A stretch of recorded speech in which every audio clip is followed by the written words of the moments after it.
ప్రభునందు ప్రియ పరిశుద్ధ దేవుని కుమారులారా, దేవుని కుమార్తెలారా, యేసుక్రీస్తు ప్రత్యక్షింపు నామములో మీ అందరికీ వందనాలు. అలాగే దేవునికి స్తోత్రాలు. ప్రియులారా, ఎలా ఉన్నారు? బాగున్నారా? చాలా సంతోషం. మేము కూడా దేవుని కృప మహాదేశ్వర్యాన్ని బట్టి బాగానే ఉన్నాం. ప్రియులారా, మరొక అంశం ద్వారా మీ చేరులోనికి రావటానికి దేవుడు మాకు అనుగ్రహించిన గొప్ప కృపకాయ దేవునికి మరొకసారి దేవునికి కృతజ్ఞతలు చెల్లిస్తున్నా. దేవునికి స్తోత్రం. ప్రియులారా, మనము గత క్లాసులో బాప్తిజం ఏ నామంలో పొందాలి అనే అంశాన్ని గురించి కొంతవరకు నేర్చుకున్నాం. ఈ అంశం ఈరోజు బాప్తిజం అనే అంశంలోనే, బాప్తిజం ఏ నామంలో పొందాలి అనే అంశంలోనే అపోస్తలుల బోధ యేసు బోధ కాదా, అపోస్తలుల బోధ యేసు బోధ కాదా అనే అంశాన్ని గురించి మనం నేర్చుకోవడానికి ప్రయత్నం చేద్దాం. ప్రియులరా, బాప్తిజము అనేది చాలా ప్రాముఖ్యమైనది. చాలామంది బాప్తిజం ఏ నామంలో తీసుకున్నాము, అసలు బాప్తిజం ఎప్పుడు తీసుకున్నాము, ఏ నామంలో తీసుకున్నాము అనేది కూడా చాలామందికి తెలియదు. వాళ్ళకి గుర్తు ఉండేటటువంటి పరిస్థితి కూడా లేదు. ఒక ఆయన అంటున్నాడు, బాప్తిజం తీసుకున్నాం కానీ ఏ నామంలో తీసుకున్నాము ఏంటో, అప్పుడు బాప్తిజం యేసుక్రీస్తుని ఎవరన్నాము తీసుకున్నాము కూడా తెలియదు, యేసుక్రీస్తు ఎవరో తెలియదు, అలాంటప్పుడు బాప్తిజం తీసుకున్నాం అనేసి చెప్పేటటువంటి పరిస్థితి ఉంది.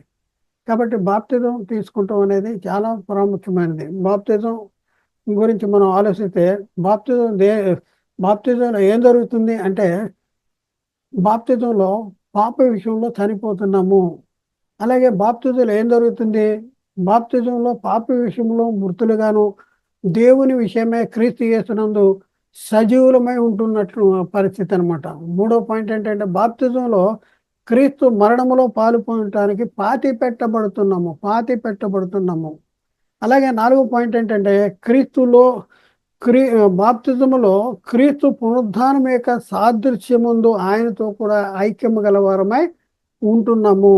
ఐదో పాయింట్ ఏంటంటే, బాప్తిజములో మన ప్రాచీన స్వభావము ఆయనతో కూడా సిలువ వేస్తున్నటువంటి పరిస్థితి.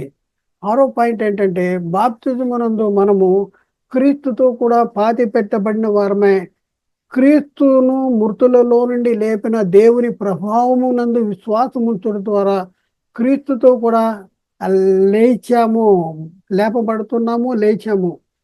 అలాగే ఏడో పాయింట్ ఏంటంటే, బాప్తిజము పొందిన మనము రక్షణ పొందుతున్నాం. బాప్తిజంలో ఏం జరుగుతుంది, పాప క్షమాపణ జరుగుతుంది. బాప్తిజంలో ఏం జరుగుతుంది, పాప క్షమాపణ జరుగుతుంది, రక్షణ జరుగుతుంది, రక్షించబడుతున్నాము, దేవునితో సమాధాన స్థితి కలుగుతుంది. దేవునికి మనకి మధ్యలో ఉన్నటువంటి ఈ అడ్డున్నటువంటి పాపం ఏదైతే పోతుందో, పాప క్షమాపణతో బాప్తిజం తీసుకుంటున్నామో, ఇమీడియట్ దేవునితో సమాధాన స్థితి కలుగుతుంది, రక్షణ పొందుతున్నాము. కాబట్టి ప్రియులరా, ఈ బాప్తిజం అనేది చాలా చాలా చాలా చాలా ప్రాముఖ్యం. మనము చనిపోయే లోపు మనం తీసుకున్న బాప్తిజం సరైందా కాదా అనేది తెలుసుకోవలసినటువంటి ప్రాముఖ్యమైనటువంటి బాధ్యత మన మీద ఉంది. ప్రియులారా, ఒకసారి ఆలోచించేయండి.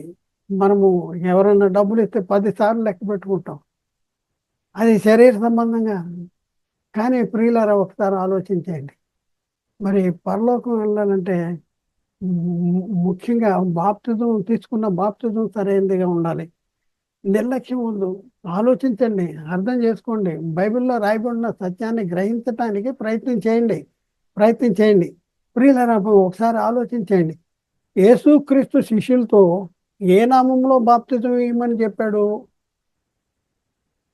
మత్తయి సువార్తలో 28వ అధ్యాయము 19వ వచనంలో, కాబట్టి మీరు వెళ్ళి సమస్త జనులను శిష్యులుగా చేయుడి, తండ్రి యొక్కయు కుమారుని యొక్కయు పరిశుద్ధాత్మని యొక్కయు నామము లోనికి వారికి బాప్తిజం ఇచ్చుచు అనేసి యేసుక్రీస్తు శిష్యులకి చెప్పాడు. మరి అదే బైబిల్లో శిష్యులు యేసుక్రీస్తు చెప్పినట్లుగా చేసినట్లు లేదు. యేసుక్రీస్తు చెప్పింది ఒకటైతే, శిష్యులు లేక అపోస్తలులు క్రీస్తు చెప్పిన దానికి వ్యతిరేకంగా బాప్తిజము పొందమని చెప్పటం అనేది మనం చూస్తూ ఉన్నాం. చూద్దాం ప్రియులరా, బాప్తిజము పొందే విషయంలో అపోస్తులు ఏమి చెప్పారు, ఏం చేశారు, మనం ఒకసారి లేఖనాల్ని మనం పరిశీలన చేద్దాం. మనం చూస్తే అపోస్తుల కార్యాల్లో 2వ అధ్యాయంలో 37, 38 వచనాలు పరిశీలన చేస్తే, వారు ఈ మాట విని హృదయంలో నొచ్చుకుని, సహోదరులారా మేమేమి చేతుమని పేతురును కడమ అపోస్తులను అడుగగా, పేతురు, మీరు మారు మనసు పొంది పాప క్షమాపణ నిమిత్తము ప్రతివాడు యేసుక్రీస్తు నామమున బాప్తిజం పొందిడి, అప్పుడు మీరు పరిశుద్ధాత్మ అనే వరమును పొందుదురు అని చెప్తున్నాడు. పేతురు ఏం చెప్పాడండి? యేసుక్రీస్తు నామంలో బాప్తిజం పొందమని చెప్పాడు. అలాగే మనం పరిశీలన చేస్తే పేతురు తప్పు చెప్పాడా? యేసుక్రీస్తు ఒకటి చేయమని చెప్తే పేతురు మరొకటి చేసినట్లుగా బైబిల్లో కనపడతా ఉంది. అర్థమవుతుంది కదా? మరి ప్రియులారా, ఒకసారి ఆలోచించండి. యేసుక్రీస్తు చెప్పింది పేతురు చేయలేదా?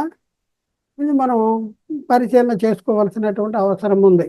యేసుక్రీస్తు చెప్పింది పేతురు చేయకపోతే, యేసుక్రీస్తు చెప్పింది అపోస్తులు చేయకపోతే ఆ బైబిల్ మనకెందుకు? ఒకసారి ఆలోచించండి.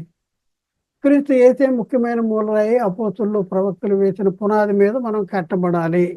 ఈ కట్టబడాలి, పరిశుద్ధులకు ఒక్కసారి అప్పగించబడిన బోధ మనం కట్టబడాలి. మరి ఆ బోధ ఎక్కడుంది అంటే అపోస్తుల కార్యం కాడి నుంచి యూదా పత్రిక వరకు ఉంది. మరి ఇదంతా మనం పరిశీలన చేస్తే యేసుక్రీస్తు చెప్పింది మరి అపోస్తులు చేయలేదా? ఒకసారి ఆలోచించుకోండి. పేతురు ఆ మాట ఎలా చెప్పాడు? దేని ద్వారా చెప్పాడు? పేతురు యేసుక్రీస్తు నామంలో బాప్తిజం పొందిడి అని చెప్పాడు కదా వాళ్ళకి. మరి ఆ మాట తన సొంత మాట ఎలా చెప్పాడు? దేని ద్వారా చెప్పాడు? ఒకసారి ఆలోచించుకోవాల్సిన అవసరం ఉంది. పేతురు ఆ మాట పరలోకము నుండి పంపబడిన పరిశుద్ధాత్మ వలన చెప్పాడు. పేతురు సొంత మాట కాదు, సొంతంగా పేతురు చెప్పింది మాట కాదు. ఎవరి ద్వారా చెప్పాడు? పరిశుద్ధాత్మని ద్వారా. ఈ సందర్భాన్ని మనం పరిశీలన చేసుకుంటే పేతురు ఏ సందర్భంలో చెప్పాడు? పరలోకము నుండి పంపబడిన పరిశుద్ధాత్మను అపోస్తుల్లో పొందుకుని, ఆ పొందుకున్న అపోస్తుల్లో ఒకరైనటువంటి పేతురు పరిశుద్ధాత్మని ప్రేరణ ద్వారా అక్కడ ప్రసంగం చేశాడు. ఆ ప్రసంగం విన్న వాళ్ళు హృదయాలు నొచ్చుకుని వాళ్ళు ఏమన్నారు? అయ్యలారా, బాప్తిజం పొందటానికి మేమేమి చేయాలి అని అడిగినప్పుడు పేతురు అంటాడు, మీరు మారు మనసు పొంది పాప క్షమాపణ నిమిత్తము ప్రతివాడు యేసుక్రీస్తు నామములో బాప్తిజం పొందుడి అనేసి చెప్పాడు. అంటే దేని ద్వారా చెప్పాడంటే పరిశుద్ధాత్మని ద్వారా చెప్పాడు. పేతురు సొంత మాటలు కాదు. అపోస్తుల కార్యము 2వ అధ్యాయం 1 నుంచి 4 వచనాలు అక్కడ మనం చదివితే, పెంతెకోస్తు పండుగ వచ్చినప్పుడు అందరూ ఒక చోట కూడి ఉండిరి. అప్పుడు వేగముగా వీచు బలమైన గాలి వంటి ఒక ధ్వని ఆకాశము నుండి అకస్మాత్తుగా వారు కూర్చుండిన ఇల్లంతా నిండెను. మరియు అగ్ని జ్వాలల వంటి నాలుకలు విభాజింపబడినట్లుగా వారికి కనపడెను. వారిలో ఒక్కొక్కరి మీద వాళ్ళగా అందరూ పరిశుద్ధాత్మతో నిండిన వారై ఆ ఆత్మ వారికి ఆ వాక్శక్తి అనుగ్రహించిన కొలది అన్ని భాషలతో మాట్లాడసాగిరి.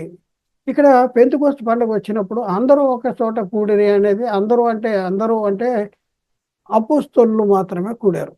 పండగ రోజు అందరూ కూడా అంతకు మునుపు ఉన్న వాళ్ళు పండగ రోజు వెళ్ళిపోయారు. అయితే అపోస్తలులు మాత్రమే పండగ రోజు మరి ఒక చోట కూడారు. కూడినప్పుడు పరిశుద్ధాత్మను పొందుకున్నారు. వాక్శక్తి ఆత్మ వారికి వాక్శక్తి అనుగ్రహించింది. వాక్శక్తి అనుగ్రహించిన పరిస్థితుల్లో వారిలోంచి ఒకడు పేతురు గారు లేచి ప్రసంగం చేసినప్పుడు వాళ్ళు హృదయాలు నొచ్చుకున్నారు. అయ్యలారా, మేమేం చేయాలన్నారు. అంటే పేతురు అంటారు, మీరు మారు మనసు పొంది పాప క్షమాపణ యేసుక్రీస్తు నామములో బాప్తిజం పొందన్నారు. అంటే పేతురు చెప్పింది సొంత మాట, సొంతంగా చెప్పాడా? పరిశుద్ధాత్మ ద్వారా ప్రేరేపించి చెప్పాడా? మరి సువార్త ప్రకటించిన వారు ఎలా చెప్పారు? వాళ్ళ సొంత మాటలు చెప్పారా అంటే కాదు. పరిశుద్ధాత్మ ద్వారా ప్రేరేపించబడి దేవుని మూలంగా పలికారు లేఖనాలు. పేతురు రాసిన మొదటి పత్రిక 1వ అధ్యాయము 12వ వచనంలో అక్కడ రాయబడిన మాట ఏంటంటే, పరలోకము నుండి పంపబడిన పరిశుద్ధాత్మ వలన మీకు సువార్త ప్రకటించిన వారి ద్వారా మీకు ఇప్పుడు తెలియపరచబడిన ఈ సంగతుల విషయమే అన్నాడు. పరలోకము నుండి పంపబడిన పరిశుద్ధాత్మ ద్వారా సువార్త ప్రకటించారు, వీళ్ళు ప్రకటించారు అనేసి ఈ వచనాన్ని బట్టి మనకు అర్థమవుతుంది. అలాగే ప్రియులారా, అపోస్తులైన పేతురు గారు కొన్నేళ్ళు ఇంట అన్ని జనులతో కూడా ఏం చెప్తున్నాడంటే, యేసుక్రీస్తు నామంలో బాప్తిజం పొందవలనని ఆజ్ఞాపిస్తున్నాడు. ఎక్కడ ఈ మాట ఉంది? అపోస్తుల కార్యము 10వ అధ్యాయంలో 28వ వచనం కాడి నుంచి 48వ వచనం వరకు రాయబడి ఉంది. అయితే ఇప్పుడు మనం చూసిన వచనం 48వ వచనం, యేసుక్రీస్తు నామమందు వారు బాప్తిజం పొందవలనని ఆజ్ఞాపించెను అనేసి అక్కడ రాయబడి ఉంది. ప్రియులరా, మళ్ళీ మరొక వచనాన్ని కూడా మనం చదివితే, ఎఫెసీలో కొందరు శిష్యులు ప్రభు అయిన యేసునామమున బాప్తిజం పొందిరి. ఎఫెసీలో ఉన్న కొందరు శిష్యులంట పొందారు. ఏ నామంలో బాప్తిజం పొందారు? ఈ ప్రభు అయిన యేసునామమందు బాప్తిజం పొందారు. అపోస్తుల కార్యము 19వ అధ్యాయంలో 1-5 వచనాల్లో ఈ మాటలు రాయబడి ఉన్నాయి. 5వ వచనంలో వారు ఆ మాట విని ప్రభు అయిన యేసునామమందు బాప్తిజం పొందారు అనేసి అక్కడ రాయబడింది. అలాగే అపోస్తులైన పౌలు యూదులతోనూ గ్రీకు దేశస్తులతో కూడా, దాసులతో స్వతంత్రులతోనూ పురుషులతో స్త్రీలతో చెప్తున్న మాట ఏంటంటే, క్రీస్తులోనికి బాప్తిజం పొందిన మీరందరూ క్రీస్తును ధరించుకొని ఉన్నారు అనేసి చెప్తున్నాడు. ఎక్కడ చెప్తున్నాడు? గలతీ పత్రిక 3వ అధ్యాయం 26-28 వచ్చిన వరకు అక్కడ చెప్పాడు. అలాగే మనం పరిశీలన చేస్తే, యేసుక్రీస్తులోనికి బాప్తిజం పొందిన మనమందరమును క్రీస్తు ఆయన మరణంలోనికి బాప్తిజం పొందితిమి అనేసి పౌలు రోమా సంఘంతో చెప్తా ఉన్నాడు. రోమా సంఘంతో ఏం చెప్తున్నాడు? క్రీస్తులోనికి బాప్తిజం పొందిన మనమందరమును ఆయన మరణంలోనికి బాప్తిజం పొందితే మరి మీరు ఎరగరా అన్నాడు. రోమపత్రిక 6:3-9 వచనాలు. గమనించవలసిన విషయం ఏంటంటే, బైబిల్లో ఎక్కడ కూడా తండ్రి యొక్కయు, కుమారుని యొక్కయు, పరిశుద్ధాత్మని యొక్కయు నామములోనికి వారికి బాప్తిజం ఇచ్చినట్లుగా కానీ, పొందుడని చెప్పినట్లుగా కానీ, పొందిరని వ్రాయబడి ఉన్నట్లుగా కానీ బైబిల్లో ఎక్కడ కూడా కనపడదు. అయితే ప్రియులరా, మరి మనం ఒక ప్రశ్న వేసుకుందాం. ఈ 2 పద్ధతుల్లో ఏ పద్ధతిలో బాప్తిజం పొందాలి? 2 పద్ధతులు ఉన్నాయి. యేసుక్రీస్తు చెప్పిన పద్ధతి ఒకటి ఉంది, అపోస్తలులు చెప్పిన పద్ధతి ఉంది. అపోస్తలులు సొంత మాటలు కాదు, పరిశుద్ధాత్మ ద్వారా ప్రేరేపించారు. అయితే ఈ 2 పద్ధతుల్లో ఏ పద్ధతిలో మనం బాప్తిజం పొందాలి? ఈ 2 పద్ధతుల్లో ఏ పద్ధతి కరెక్టు? యేసుక్రీస్తు యొక్క మహిమను మనం ధరించుకోవాలంటే, మనం ఏ నామములోనికి బాప్తిజం పొందాలి? మనము యేసుక్రీస్తు ద్వారానే తండ్రి యొద్దకు వెళ్ళగలం.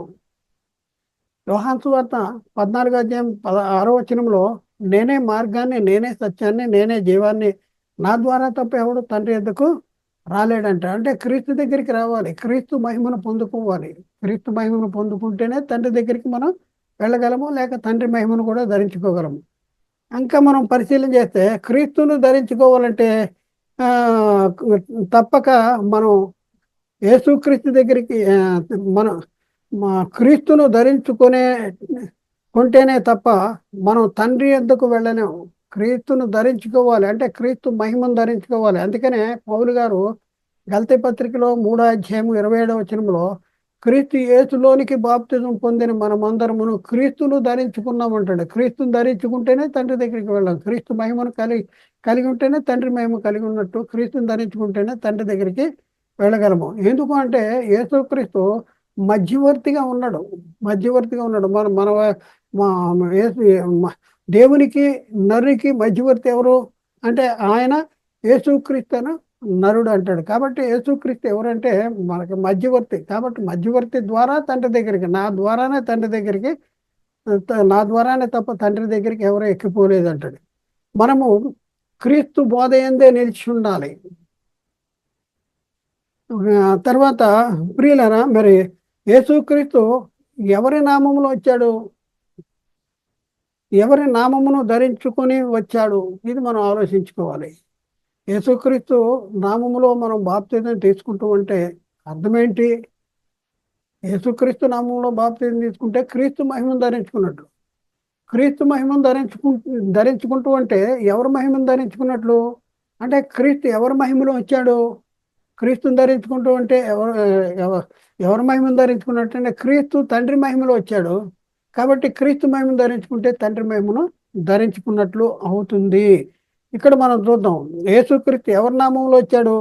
ఎవరి నామమును ధరించుకొని వచ్చాడు?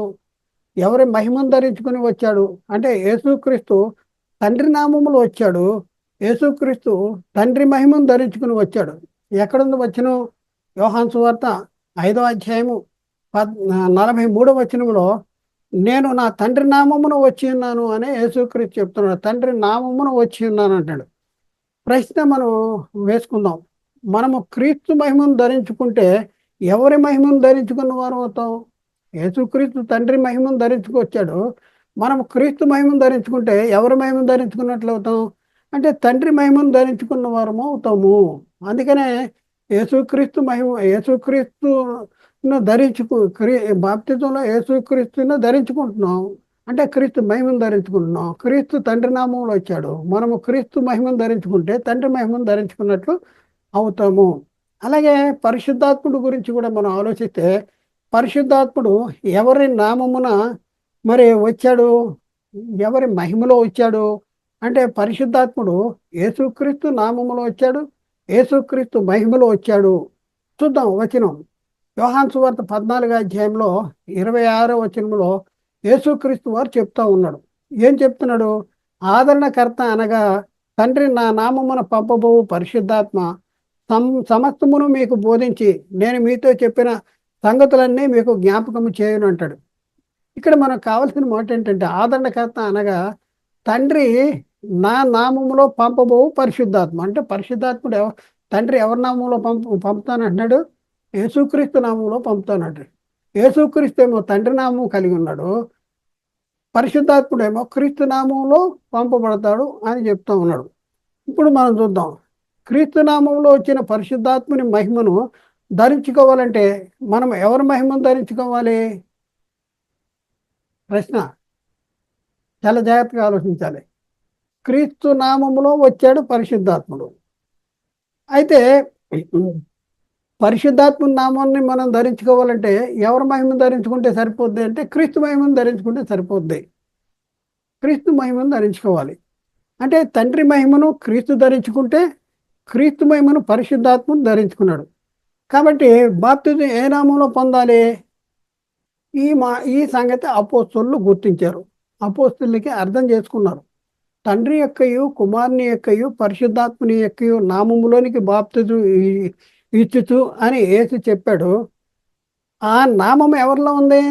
తండ్రి యొక్కయు కుమారుని యొక్కయు పరిశుద్ధాత్మ యొక్కయు నామము ఎవరిలో ఉంది? ఆ నామము యేసుక్రీస్తులో ఉంది. ఆ నామం ఎవరిలో ఉందంట? యేసుక్రీస్తు. ఎందుకంటే యేసుక్రీస్తు ఎవరి నామంలో వచ్చాడు? తండ్రి నామం. పరిశుద్ధాత్ముడు ఎవరి నామంలో వచ్చాడు? క్రీస్తు నామం. అంటే తండ్రి యొక్క కుమారుని యొక్క పరిశుద్ధాత్మ యొక్క నామం ఎవరిలో ఉందంటే యేసుక్రీస్తులో ఉంది. కనుక ఆ అపోస్తలులు ఏం చేశారు? యేసుక్రీస్తు నామంలో బాప్తిజం తీసుకుంటాడు. అంటే యేసుక్రీస్తు నామంలో బాప్తిజం తీసుకుంటూ ఉంటే తండ్రి మహిమను కలిగి ఉన్నట్టు, పరిశుద్ధాత్ముడు మహిమ కలిగి ఉంటాడు. క్రీస్తు మహిమ ధరించుకుంటే తండ్రి మహిమ ధరించుకున్నట్లు ఉంది, పరిశుద్ధాత్ముడి మహిమ ధరించుకున్నట్లు ఉంది. తండ్రి నామము క్రీస్తు కలిగి ఉంటే క్రీస్తు నామము పరిశుద్ధాత్ముడు కలిగి ఉన్నాడు. తండ్రి మహిమ క్రీస్తు కలిగి ఉంటే క్రీస్తు మహిమను పరిశుద్ధాత్ముడు కలిగి ఉన్నాడు. ఈ సంగతి అపోస్తలులు గుర్తించగలిగారు. యేసుక్రీస్తులోనికి బాప్తిజం పొందటం అంటే ఎవరి మహిమను ధరించుకున్నట్లు అవుద్ది? యేసుక్రీస్తులోనికి బాప్తిజం తీసుకుంటూ అంటే యేసుక్రీస్తు మహిమను ధరించుకుంటున్నాం బాప్తిజంలో. యేసుక్రీస్తు మహిమను ధరించుకున్నట్లే అంటే ఎవరి మహిమను ధరించుకున్నట్లు అవుద్ది? ఒకటి తండ్రి మహిమను ధరించుకున్నట్లు అవుద్ది, రెండవది యేసుక్రీస్తు మహిమను ధరించుకున్నట్లు అవుద్ది, మూడవది పరిశుద్ధాత్మని మహిమను కూడా ధరించుకున్నట్లు అవుద్ది. క్రైస్తవ సమాజంలో ఈ గలిబిలి ఎందుకు వచ్చింది? గలిబిలి యేసుక్రీస్తు చెప్పింది అపోస్తలులు చేయలేదా? యేసుక్రీస్తు చెప్పిన దానికి అపోస్తలులు వ్యతిరేకంగా చెప్పారా? ఒకసారి ఆలోచించండి. పేతురు తప్పు చెప్పాడా? పేతురు సొంతంగా చెప్పాడా? పరిశుద్ధాత్మ ద్వారా చెప్పాడు. కాబట్టి యేసుక్రీస్తు చెప్పింది అపోస్తలులు చేయలేదా అంటే తప్పనిసరిగా చేసి ఉంటారు. అది ఎట్లాగో మనం అర్థం చేసుకుంటానికి ప్రయత్నం చేయాలి. అంతేగాని మనం గలిబిలి చేసి అదే కరెక్టు, ఇది తప్పు, ఇది కరెక్టు, అది తప్పు అనే మా జనాల్ని మభ్యపెట్టడానికి ప్రయత్నం చేయకూడదు. నేటి క్రైస్తవ సమాజంలో ఈ గలిబిలి ఎందుకుంది? ఎందుకంటే బాప్తిజం ఇచ్చే వారికి నామం అంటే ఏంటో కూడా తెలవనటువంటి భయంకర పరిస్థితి అనమాట. నామము బాప్తిజంలో ఎవరి నామాన్ని ధరించుకుంటాం, ఎవరి మహిమను ధరించుకుంటాం. అసలు బాప్తిజం అంటే బాప్తిజం అంటే ఏంటి కూడా తెలియదు, నామం అంటే ఏంటో కూడా తెలియదు. బాప్తిజం అంటే క్రీస్తు మరణంలోనూ ఆయన పునరుద్ధానంలోనూ పాలువారవుతాం. బాప్తిజంలో పాతి పెట్టబడుతున్నాం. బాప్తిజం అంటే ముంచుట, సమాధి చేయబుట్ట, పాతి పెట్టబడుట. ఎ- ఎ- ఎవరితో పాటు మనం పాతి పెట్ట క్రీస్తు మరణంలో పాలు పొందుతున్నాం. కాబట్టి బాప్తిజం ఇచ్చేవారికి కూడా నామం అంటే ఏంటో తెలియదు, బాప్తిజం తీసుకునే వారికి కూడా నామం అంటే ఏంటో తెలియదు. నామం అంటే ఏంటంటే మహిమ, గుణ లక్షణములు, స్వభావము. ఇంతకీ యేసుక్రీస్తు చెప్పింది అపోస్తులు చేయలేదా? యేసుక్రీస్తు చెప్పింది అపోస్తులు చేస్తే ఎలా చేసి ఉంటారు? ఇది మనం అర్థం చేసుకోవాలి. ఎందుకంటే యేసుక్రీస్తు చెప్పింది అపోస్తులు తప్పనిసరిగా చేసి ఉంటారు. మరి యేసుక్రీస్తు చెప్పిందే అపోస్తులు చేసుంటే అదే ఇదా? అయితే ఎలా అది అనేది మనం అర్థం చేసుకోవడానికి ప్రయత్నం చేయాలి. అప్పుడే కంగారు పడకండి. ఇంకా దీని గురించి ఇంకా మీకున్న డౌట్లన్నీ కూడా నాకు తెలుసు. ఆ డౌట్లన్నింటినీ కూడా నేను చాలా వివరణగా మీకు మీకు అర్థమయ్యేలాగా చెప్పడానికి నేను ప్రయత్నం చేస్తాను. కాబట్టి ప్రియులారా, ప్రస్తుత కాలంలో మనం యేసుక్రీస్తు నామంలో బాప్తిజం తీసుకుంటేనే క్రీస్తు మరణంలోనూ క్రీస్తు పునరుద్ధానంలోనూ పాలివారం అవుతాం. యేసుక్రీస్తు నామంలో బాప్తిజం తీసుకుంటేనే క్రీస్తు మహిమను ధరించుకుంటాం. కాబట్టి బాప్తిజము అనేది యేసుక్రీస్తు నామములో బాప్తిజం, మరణములోనూ సమాధి, మరణ సమాధి పునరుద్ధానములో పాలివారం అవటం. బాప్తిజం అంటే ముంచుట, సమాధి చేయబట్ట, పాతి పెట్టబట్ట. కాబట్టి బాప్తిజంలో క్రీస్తు మరణంలోనూ క్రీస్తు పునరుద్ధానంలో పాలివారం అవుతున్నాం. క్రీస్తు మరణంలోనూ క్రీస్తు పునరుద్ధానంలోనూ పాలివారం అవ్వాలంటే మనము బాప్తిజం ఎవరి నామంలో తీసుకోవాలి? క్రీస్తు మహిమను ధరించుకోవాలంటే మనం ఎవరి నామంలో బాప్తిజం తీసుకోవాలి? ఆలోచించండి, అర్థం చేసుకోండి. చాలా చాలా చాలా చక్కగా బైబిల్లో రాయబడి ఉంది. సాతాను మన బుర్రని ఖరాబ్ చేశాడు. మొదటి నుంచి కూడా మన దారి తప్పించాడు. అసలు బాప్తిజం ఏదైతే సంఘములో చేర్చడానికి ఏదైతే ప్రాముఖ్యమో, క్రీస్తు రాజ్యంలో చేరటానికి ఏదైతే ప్రాముఖ్యమో, పరలోక రాజ్యంలో చేర్చబడటానికి ఏదైతే ప్రాముఖ్యమో, దైవ కుమారత్వం పొందుకుంటానికి, దేవుని వారసులు అవటానికి, పరలోక పౌరసత్వం పొందుకుంటానికి ఏదైతే ప్రాముఖ్యమో బాప్తిజం. దాని దాని విషయంలోనే మన దారి తప్పించి మీరే క్రైస్తవులు, మీరు తప్పించి ఎవరు క్రైస్తవులు కాదు, మీకే పరలోకము, మీకే నిత్య జీవం అని మనం మభ్యపెడుతూ మనల్ని క్రీస్తు బోధ నుండి బయటికి తప్పించేటటువంటి ప్రయత్నం సాతాను చేస్తున్నాడు. కాబట్టి ఆలోచించండి, అర్థం చేసుకోండి, సత్యానికి లోబడటానికి ప్రయత్నం చేయండి. దేవుడు మాట్లాడిన ప్రతి మాట ప్రతి ఒక్క హృదయంలో నీరుగట్టి ఫలం చేయనుగాక. ఆమెన్. అందరికీ వందనాలు. దేవునికి స్తోత్రం.